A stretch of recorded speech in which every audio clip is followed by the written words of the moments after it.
नमस्कार, मैं शिवानी। बिहारी न्यूज में आपका स्वागत है। आज है 1 अक्टूबर। खबरों की ओर बढ़ने से पहले एक नजर सुर्खियों पर। इस दिन आएगा बीपीएससी 67वीं प्रीलिम्स परीक्षा का रिजल्ट। मशरूम की ऑल इन वन इकाई लगाने पर सरकार दे रही 50% तक का अनुदान। यहां बनेगा राज्य का पहला मल्टी मॉडल लॉजिस्टिक पार्क। आज महीने की पहली तारीख से बदल जाएंगे ये नियम। दूसरी बार रोड सेफ्टी का खिताब जीतने के इरादे से उतरेगी टीम इंडिया।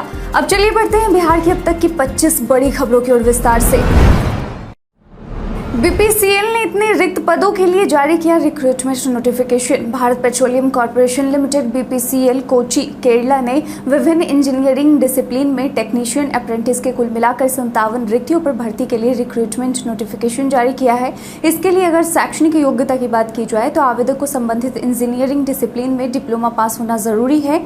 इच्छुक और योग्य उम्मीदवार इस वैकेंसी नोटिस से जुड़ी हुई समस्त जरूरी जानकारी और आवेदन करने के लिए इस वीडियो के इसी पेज पर नीचे डिस्क्रिप्शन बॉक्स में दिए गए वेब लिंक पर जरूर क्लिक करें। आवेदन करने की अंतिम तारीख 15 अक्टूबर 2022 तक है। विस्तृत जानकारी के लिए आप ऑफिशियल वेबसाइट www.bharatpetroleum.in पर जाकर चेक कर सकते हैं।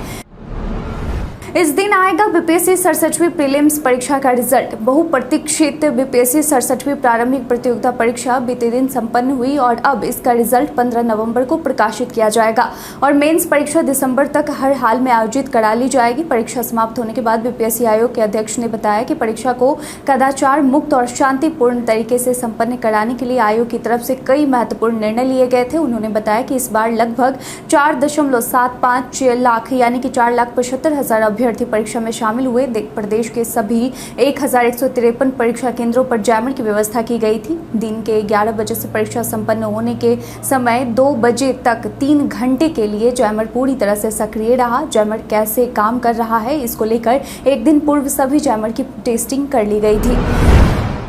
आज महीने की पहली तारीख से बदल जाएंगे ये नियम। आज अक्टूबर महीने की पहली तारीख है और नियमानुसार हर महीने की पहली तारीख की तरह आज भी कुछ क्षेत्रों में अहम बदलाव किए जा सकते हैं। आपको बता दें कि 1 अक्टूबर 2022 से आरबीआई का कार्ड ऑन फाइल टोकनाइजेशन नियम बदलने वाला है। सरकार की सबसे लोकप्रिय पेंशन योजनाओं में से एक अटल पेंशन योजना में 1 अक्टूबर से बड़ा बदलाव होने जा रहा है। नए नियमों के तहत अब इनकम टैक्स का भुगतान करने वाले लोग इस योजना का लाभ नहीं ले सकते हैं। आप अगर डीमैट अकाउंट होल्डर हैं और अगर आपने 30 सितंबर 2022 तक 2 फैक्टर ऑथेंटिकेशन को इनेबल नहीं किया तो आप 1 अक्टूबर 2022 से अपने डीमैट अकाउंट को लॉगिन नहीं कर पाएंगे। साथ ही नियमानुसार आज गैस सिलेंडरों के दाम में भी उतार या चढ़ाव हो सकता है।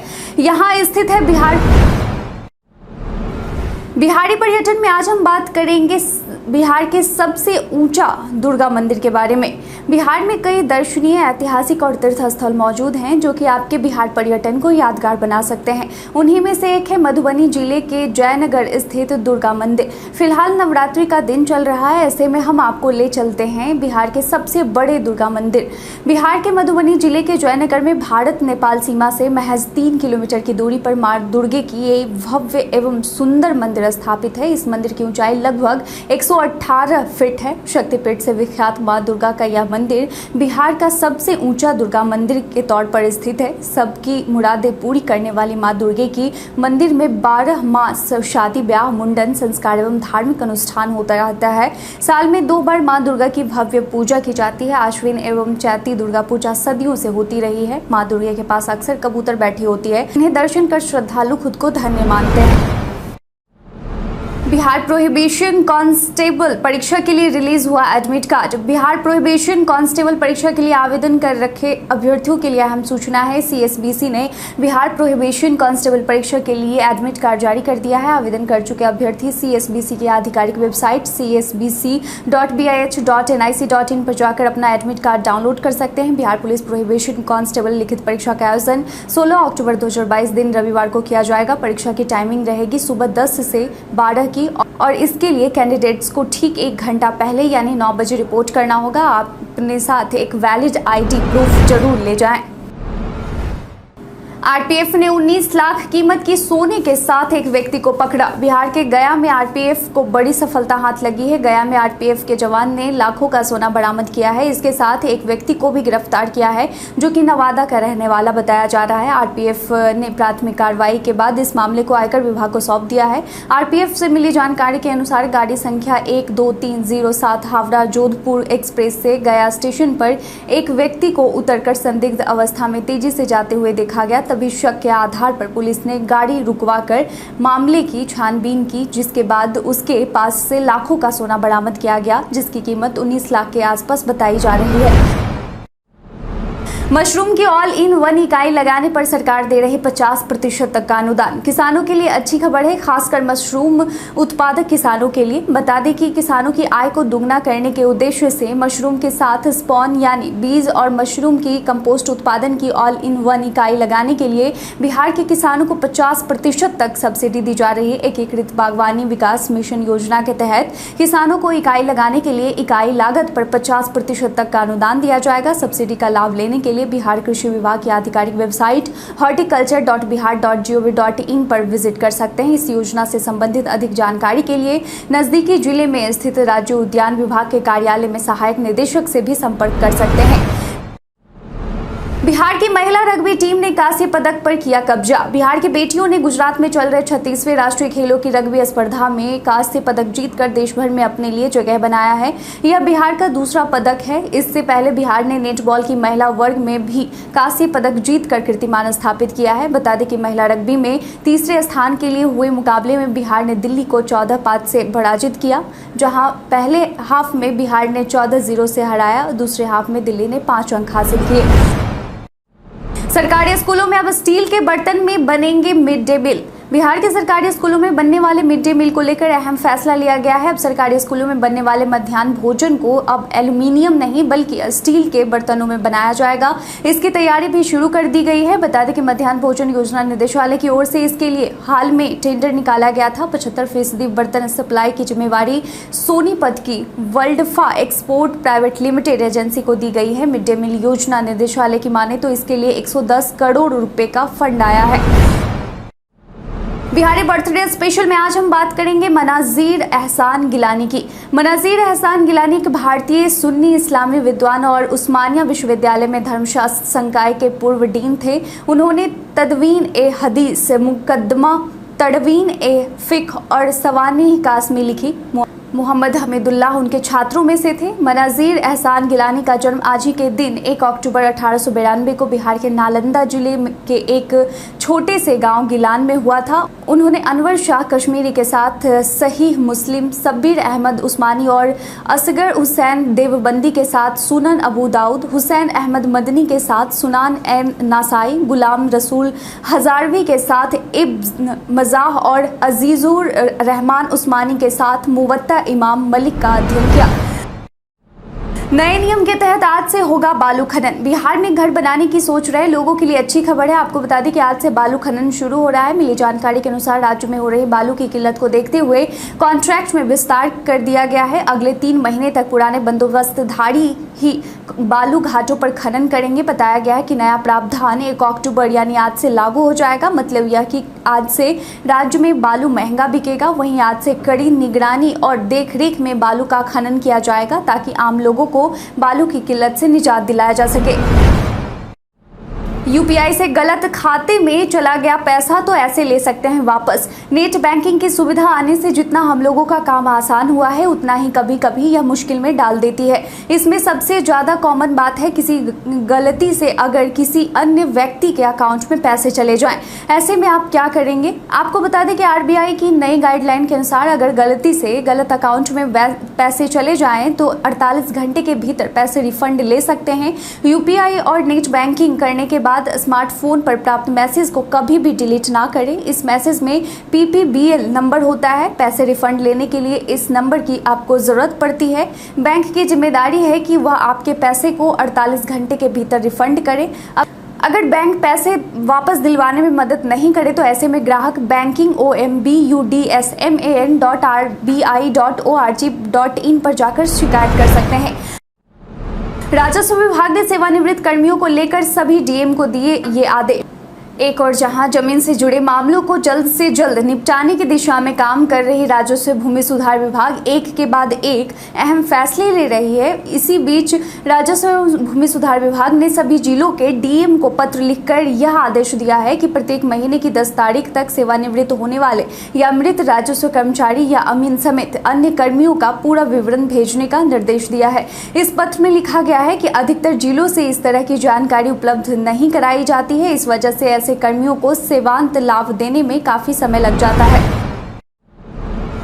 यहां बनेगा राज्य का पहला multi modal logistic park. Bihar में अब ई कॉमर्स को रफ्तार मिलेगी क्योंकि राजधानी पटना में राज्य का पहला मल्टी मॉडल लॉजिस्टिक पार्क बनाया जाएगा। आपको बता दें कि बिहार की राजधानी पटना में 100 एकड़ में बिहार का पहला मल्टी मॉडल लॉजिस्टिक पार्क विकसित किया जाएगा। इसके लिए उद्योग विभाग ने जमीन को चिन्हित कर लिया है। उद्योग विभाग के प्रधान सचिव संदीप पौंड्रिक ने बताया कि पटना जिले के जैतिया गाँव के समीप मल्टी मॉडल लॉजिस्टिक पार्क के लिए जगह चिन्हित किया गया है। इसके लिए जिला प्रशासन को अब जमीन अधिग्रहण के लिए कहा गया है। लॉजिस्टिक पार्क खाद्य वस्तुओं को स्टोर करने का एक एडवांस सिस्टम है। इन पार्कों में कोल्ड स्टोरेज और दूसरी सुविधाएं होती हैं जिसकी मदद से देश भर से लाए माल को इसमें स्टोर किया जा सकता है।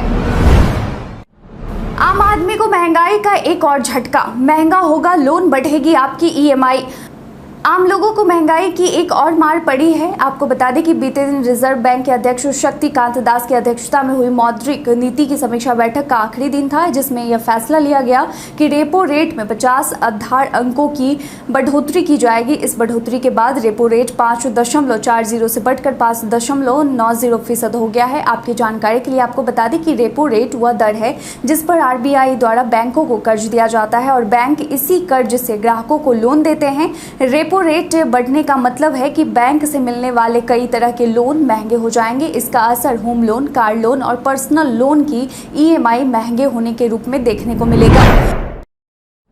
ट्रांसफर के लिए हेडमास्टर और बीईओ को देने होंगे 3 विकल्प। ट्रांसफर के लिए हेडमास्टर या बीईओ को 3 जगहों के विकल्प देने होंगे। दरअसल प्राथमिक शिक्षा निदेशालय ने शिक्षा विभाग के अवर शिक्षा सेवा संवर्ग के शिक्षण तथा निरीक्षण शाखा में ट्रांसफर के लिए 3 विकल्प देने को कहा है। इसके लिए प्राथमिक निदेशक रवि प्रकाश ने ईमेल के जरिए विकल्प मांगा है। बता दें कि राज्य के विभिन्न 79 बुनियादी विद्यालयों के हेडमास्टरों ने निरीक्षण शाखा में जबकि 24 प्रखंड शिक्षा पदाधिकारियों ने निरीक्षण से शिक्षण शाखा में अपने तबादले को लेकर आवेदन दिया है। वहीं बीते दिनों जारी आदेश में कहा गया है कि जिनकी 30 सितंबर 2023 तक 1 वर्ष की या उससे कम की सेवा बची हो वे गृह जिला में ट्रांसफर का भी विकल्प दे सकते हैं। एडीजी ने कहा जेल में बंद अपराधियों से जुड़ा है बालू के अवैध धंधेबाजों का नेटवर्क। बिहार में बालू के बढ़ रहे अवैध धंधे को लेकर पुलिस प्रशासन एक्स्ट्रा अलर्ट हो गई है। बालू के अवैध कारोबार को लेकर एडीजी मुख्यालय जितेंद्र सिंह गंगवार ने कहा कि बालू के अवैध खनन को रोकने के लिए पुलिस और माइनिंग डिपार्टमेंट लगातार कार्रवाई कर रहा है। 1 जून से 21 सितंबर तक जब बालू का खनन का काम रुका रहता है तब कार्रवाई करते हुए पुलिस ने बेहटा, गंगा दयारा क्षेत्रों से अवैध बालू खनन मामले में कुल 44 कांड दर्ज किए हैं। वहीं एडीजी ने बड़ा दावा करते हुए कहा कि जेल में बंद अपराधियों द्वारा अवैध बालू का खनन को एक नेटवर्क के जरिए संचालित किया जा रहा है जिस पर पुलिस कार्रवाई करेगी। आरजेडी ने तेजस्वी को बताया नीतीश कुमार का वारिस। मुख्यमंत्री की कुर्सी के अगले वारिस तेजस्वी यादव के होने के सवाल पर सियासी चर्चे तेज हैं। इस बीच आरजेडी विधायक रीतलाल यादव ने कहा कि लंबा सोच रखने वाला हमेशा लंबा ही काम करता है। मुख्यमंत्री नीतीश कुमार का पैर बहुत लंबा है। आगे उन्होंने पैर जब दिल्ली की ओर बढ़ाया है तो फिर पीछे आने की बात कहां से आती है। पीछे जो छोड़कर जाएंगे उसका वारिस तेजस्वी प्रसाद यादव होंगे, आज न कल। मालूम हो कि गुरुवार को राजद प्रदेश अध्यक्ष जगदानंद सिंह ने भी कहा था कि 2023 में तेजस्वी यादव को सीएम की कुर्सी सौंपकर नीतीश कुमार देश की सेवा में कदम बढ़ाएंगे। सुशील मोदी ने कहा नीतीश कुमार के स्वभाव में है धोखा। नीतीश कुमार द्वारा सीएम की कुर्सी तेजस्वी यादव को सौंपने को लेकर सुशील मोदी ने अपना बयान दिया है। सुशील मोदी का कहना है कि अगर राजद यह समझती है कि नीतीश कुमार तेजस्वी को सीएम की कुर्सी दे देंगे तो यह मुगालते में जी रहे हैं। सुशील मोदी ने कहा कि नीतीश कुमार के स्वभाव में धोखा देना है। जब भी सीएम की कुर्सी की बात होगी वह पलटने से पीछे नहीं होंगे। कुर्सी के लिए वह पहले भी राजद और भाजपा को धोखा दे चुके हैं। अगर राजद ने उनके साथ 2023 में कोई समझौता किया भी है कि तेजस्वी को कुर्सी सौंप देंगे तो वह इससे मुकर जाएंगे और गठबंधन तोड़ देंगे। नीतीश ने 2 बार भाजपा को धोखा दिया, 2 बार राजद को धोखा दिया, 1 बार मांझी को भी धोखा दिया और 3 बार बिहार की जनता द्वारा दिए गए जनादेश के साथ उन्होंने धोखा किया। उनके स्वभाव में धोखा देना है। संजय जायसवाल ने बताया कि वो राजद से डरती है जदयू। भाजपा प्रदेश अध्यक्ष संजय जायसवाल का कहना है कि जदयू राजद से डरी सहमी है। अगर राजद के नेताओं को जदयू के नेताओं ने कुछ बोला तो कुर्सी कुमार की कुर्सी छिन जाएगी। दरअसल गुरुवार को राजद के प्रदेश अध्यक्ष जगदानंद सिंह ने वर्ष 2023 में तेजस्वी यादव बिहार के मुख्यमंत्री बनेंगे और नीतीश कुमार राष्ट्रीय राजनीति में सक्रिय होंगे। इस पर फिलहाल किसी भी जदयू नेता का कोई बयान सामने नहीं आया है। इसी को लेकर संजय जायसवाल ने कटाक्ष किया है कि राजद का इतना खौफ जदयू के ऊपर है कि हर बात का जवाब देने वाले जदयू के नेताजी लोग डर के मारे मुंह भी नहीं खोल रहे हैं। कहीं कुछ निकल गया तो पता चलेगा कि रबड़ स्टाम्प मुख्यमंत्री का तगमा भी 2022 में राजद ना छीन ले। दूसरी बार रोड सेफ्टी का खिताब जीतने के इरादे से उतरेगी team India. Road safety world series में आज फाइनल मुकाबला खेला जाएगा। भारतीय टीम श्रीलंका के साथ भिड़ेगी। बता दें कि भारतीय टीम आज दूसरी बार रोड सेफ्टी का खिताब जीतने मैदान में उतरेगी। गुरुवार को रोड सेफ्टी वर्ल्ड सीरीज के सेमीफाइनल मुकाबले में इंडिया लीजेंड्स ने ऑस्ट्रेलिया लीजेंड्स को 5 विकेट से हराकर फाइनल में प्रवेश लिया। गौरतलब है कि रोड सेफ्टी वर्ल्ड सीरीज में पहले सीजन में इंडिया लीजेंड्स ने श्रीलंका लीजेंड्स को 14 रनों से हराकर खिताब पर कब्जा किया था। इस बार भी इंडिया जीत का खिताब जीतने मैदान में उतरेगी। यह मैच रायपुर में खेला जाएगा। भारत के इतिहास में आज की तारीख कई कारणों से है दर्ज। भारत में डाक टिकट का प्रचलन 1854 में आरंभ हुआ। आंध्र प्रदेश 1953 में अलग राज्य बना। भारतीय पर्यटन विकास निगम की स्थापना 1967 में हुई। स्वतंत्रता सेनानी, शिक्षाविद और सामाजिक कार्यकर्ता एस सुब्रमण्यम अय्यर का जन्म 1842 में हुआ। हिंदी फिल्मों के प्रसिद्ध गीतकार मजरूह सुल्तानपुरी का जन्म 1919 में हुआ। भारतीय राजनीतिज्ञ एवं दलित नेता सूरज भान का जन्म 1928 में हुआ। भारत के महान बिलियर्ड्स खिलाड़ी माइकल फरेरा का जन्म 1938 में हुआ। भारत के राष्ट्रपति रामनाथ कोविंद का जन्म 1945 में हुआ। भारत के क्रांतिकारी चंदन सिंह गढ़वाली का निधन 1979 में हुआ। सिखों के तीसरे गुरु अमरदास का निधन 1574 में हुआ। और आज ही के दिन अंतर्राष्ट्रीय वृद्धजन दिवस और राष्ट्रीय स्वैच्छिक रक्तदान दिवस के तौर पर मनाया जाता है। वायरल खबर में आज हम बात करेंगे मेधावी बच्चों को मिलने वाले स्कॉलरशिप के बारे में। सोशल मीडिया पर कई तरह की सूचनाएं वायरल होती हैं, लेकिन सभी सच हो ये जरूरी नहीं है। इसी कड़ी में आज हम बात करेंगे मेधावी स्कीम के तहत बच्चों को मिलने वाले स्कॉलरशिप के बारे में। दरअसल पीआईबी ने एक ट्वीट के जरिए यह संदेश दिया है कि कई खबरों में दावा किया गया है कि भारत सरकार मेधावी-online.org वेबसाइट पर मेधावी स्कीम के तहत स्कूल और कॉलेज के विद्यार्थियों को स्कॉलरशिप दे रही है। पीआईबी ने लिखा है कि यह दावा फर्जी है। मेधावी स्कीम नामक यह वेबसाइट या ऐसी कोई योजना भारत सरकार द्वारा नहीं चलाई जा रही है। आपकी सुरक्षा के लिए गूगल करेगा ये काम। अगर आप नहीं चाहते हैं कि आपका निजी जानकारी गूगल पर दिखाई दे तो गूगल आपके लिए खास फीचर लेकर आया है। आपकी व्यक्तिगत जानकारी जैसे फोन नंबर, ईमेल और घर का पता सर्च परिणामों में दिखाई देता है, लेकिन कंपनी ने कहा है कि आपके बारे में परिणाम टूल गूगल सर्च से व्यक्तिगत जानकारी को हटाने का अनुरोध करना आसान बना देगा। टेक दिग्गज ने कहा कि अगले साल की शुरुआत में यदि व्यक्तिगत रूप से पहचान करने वाली जानकारी के साथ नए परिणाम दिखाई देते हैं तो आप अलर्ट का विकल्प चुन सकेंगे ताकि आप उन्हें गूगल सर्च से तुरंत हटाने का अनुरोध कर सकें।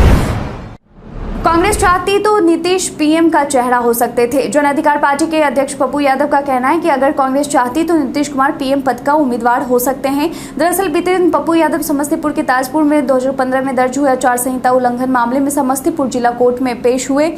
यहाँ उन्होंने कहा कि अभी देश के जो हालात हैं उसमें अगर कांग्रेस की सहमति होती है तो नीतीश कुमार महागठबंधन के संयोजक के तौर पर विपक्ष के पीएम चेहरा हो सकते हैं। पप्पू यादव ने भाजपा पर हमला करते हुए कहा कि 8 साल में 56 इंच के सीना वालों की सरकार है, फिर भी भारत की जमीन पर चीन का कब्जा कैसे कर ले रहा है।